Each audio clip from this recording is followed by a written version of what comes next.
Coming to you live from Nimman in Chiang Mai, and it's the Iglu head office, and I'm here with the founder of Iglu, Ozzi Jarvinen. How are you, Ozzi? I'm good, thank you.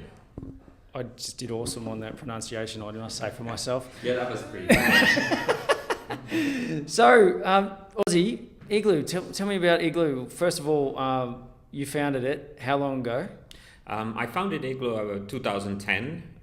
Was a bit of a slow start. So first 2 years we were kind of trying to work out with the business model, and then 2012 we've been going full on with average about 100% growth every year. So it's been pretty good past 5 years. And what is Iglu? So Iglu is it's a remote software IT community where everybody working more or less as entrepreneurs with all the good stuff of entrepreneurship, none of the bad ones. So we have girls doing all the bureaucracy part of accounting and invoicing and payroll, visas, work permits, and so on. So you could be working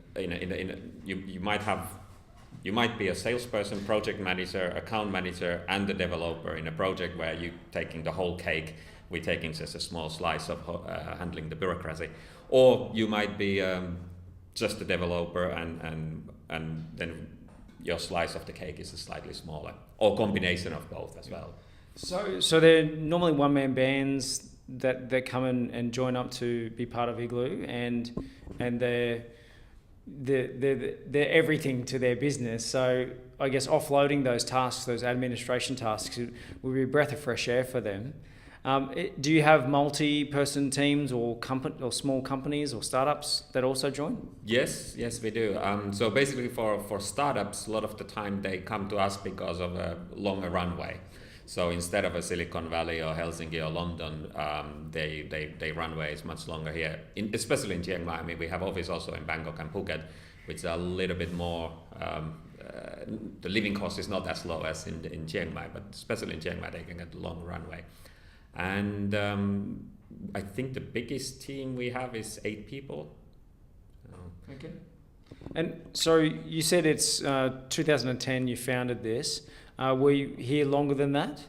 Yeah, I've been in Thailand about 13, 14 years and 12 years in Chiang Mai. Okay, very good.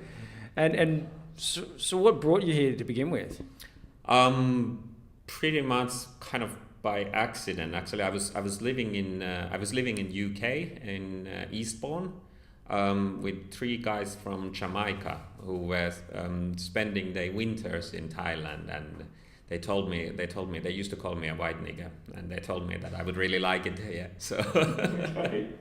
and so basically based on that, I started look. I went back to Finland. I went back to uni.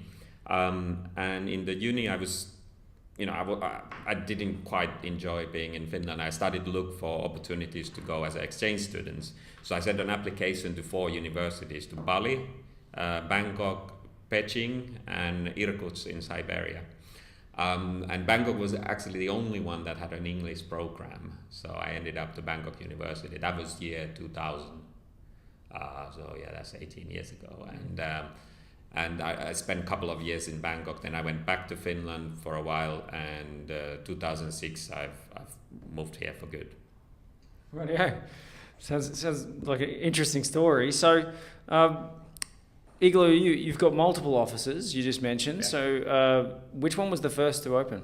So the first one was actually, we have 2 offices in Chiang Mai. The first one was the other office, the headquarters, which is actually right now under renovation. So that temporarily we have only 1 office in Chiang Mai. So this is the headquarters temporarily? This is the headquarters temporarily. We right now, I mean, we've building, it's quite a big project. It's about 500 square meters. We knocked down most of the walls. Now they're taking down the roof. We're building a swimming pool there. We're building a sauna, of course, got to have a sauna as a Finn.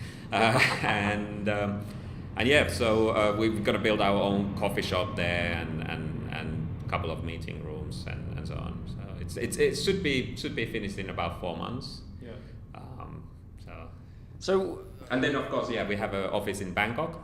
in Sukhumvit 13, which is between Nana and Asok, right in the center, and then we have office in Phuket. I'm personally going to go March and April to stay in Phuket, and we're probably going to also move the office because we're not quite happy with the current location, so we're going to move it to another location. And the idea is that all the offices are open 24/7, so they work with a finger scanner, so people work very different hours. So the idea is that you could be Monday to Wednesday here in Nimman office, then you might want to go to Bangkok. If you want to go for a Phuket for a week to work, then you can just go as you please. And it's just the working, it's not accommodation as well, it's just the working environment? It's just the working. We've been thinking about the accommodation as well, but as of now, I mean, right now we don't have the financial resources to do it, because if we do it, we want to do it our way, which then means building it. So it's I don't think we're going to find something that would work off the shelf. Okay. So, Ozzy, if we could just sort of run quickly through, given that we're talking about offices. So this is the Nimman office, and or headquarters rather. Yeah. So we've got is that downstairs? Is that? Yeah, that's our second floor, where I think we have 8 seats now. So we got some standing desks there as well. Yeah. We just move through some of these. So these photos were taken when this office was just freshly done. So therefore there's still no cables or people there. Yeah. That's the kitchen area. Actually, one thing which is very typical for us, which I think is in many software companies, is that the coffee machine is the most important device in the office. We use about 20 kilos of coffee beans a month, buying directly from a roasting, and never mind the internet or anything, but if coffee machine is broken, we'll get phone calls straight away, and our admin girls will be running around trying to get it fixed. Very good. And that's just a different view of one of those other rooms. So, yeah. So are you pretty lonesome when it comes to being the longest, I guess, if I want to say you're a digital nomad, longest living digital nomad in Chiang Mai, or do you know other people that have sort of done it as long as you? I know people here who've been longer than me, for sure, yeah. When I first came, I would say it was maybe 15 or 20 of us, and probably about 10 still left. So yeah, there is still quite a few. I don't really consider myself as a very nomad.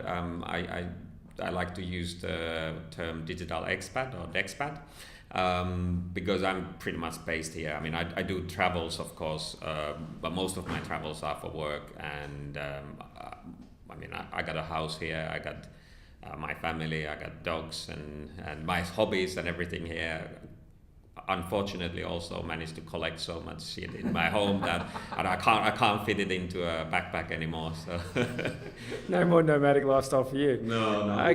Some guys in our office are living more nomadic. We have guys who travel probably 10 countries a year, and right now one Finnish guy actually he was just in Vietnam. He flew in here. I met him yesterday, and then he told me next week he's going to be in Bali. So it was 1 week stint. He's still renting an apartment here. Yeah. So he have a base here, but I think half of the year he's somewhere else. So he's pretty nomadic. But I think most of us here are more of a expats. So what's one of the, I guess, biggest challenges for people coming to live in Chiang Mai that maybe you help them overcome? Well, I think it is the bureaucracy thing. Where you're going to a different country, it's always hard, and I think Thailand is especially hard. So get yourself sorted, get yourself legal with the correct visas and work permits, and being able to just come in, plug in your computer, and start working. And also, of course, we got the bigger we grow, the bigger the community is, which helps also where you need some help with your programming, then most likely there is going to be some guy sitting in the same office that can help you with it. So that's kind of handful. And our Slack channel is getting quite busy as well, so people asking advice there and helping each other, which is great. Okay. And what would you say is the most popular sort of pastime outside of work, or maybe one that you undertake? there's a lot of, and I think there is a difference between now Bangkok and Chiang Mai office. But in Chiang Mai we have a lot of bikers here, so we do a lot of biking trips. We're actually going this weekend. We're gonna do a big motorbike trip to Payao, which is like 4 hours north from here. We do quite a lot of like weekend biking trips somewhere, and that's quite popular. I personally, I did play ice hockey, of course. So we got a couple of ice hockey teams here in Chiang Mai, but I broke my back in it. So now I think I'm getting to the age that maybe ice hockey is not for me anymore. Okay. And so it seems to me that, well, from what you said, you're waiting till the weekend before you go and get some balance back. I mean, you said you've got a family and whatnot, so I understand that challenge.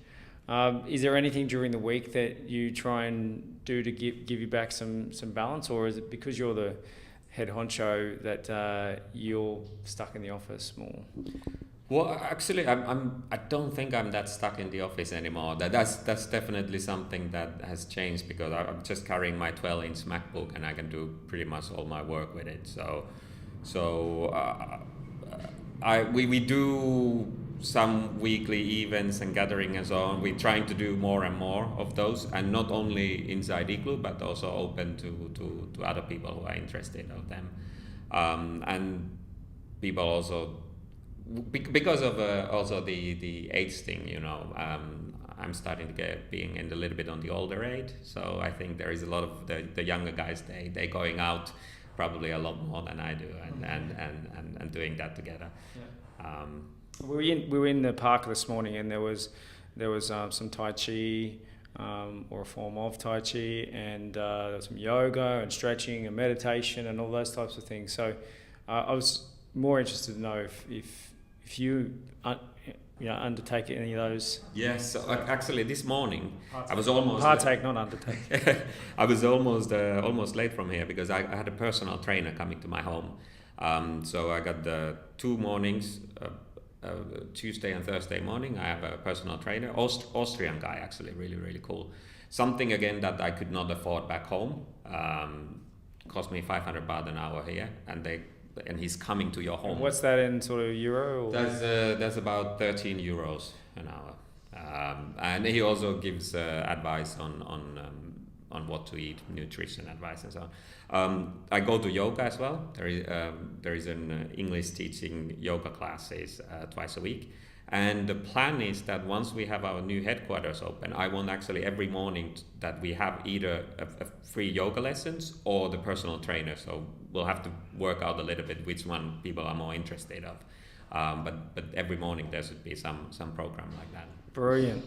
I like to hear that, because I guess the developers have been well known for sitting in the chair for far too long. I've got a few back in my office that we put their stand-up desks in, and I still. Does anybody use them? And yes, I have to tell them every morning. No, I don't. No, I don't have to tell them every morning. They do use it. So. Look, Ozzy, we'll cut it short, even though that was quite a great conversation. I'm sure I could keep going. But how do people stay abreast of what Iglu's up to?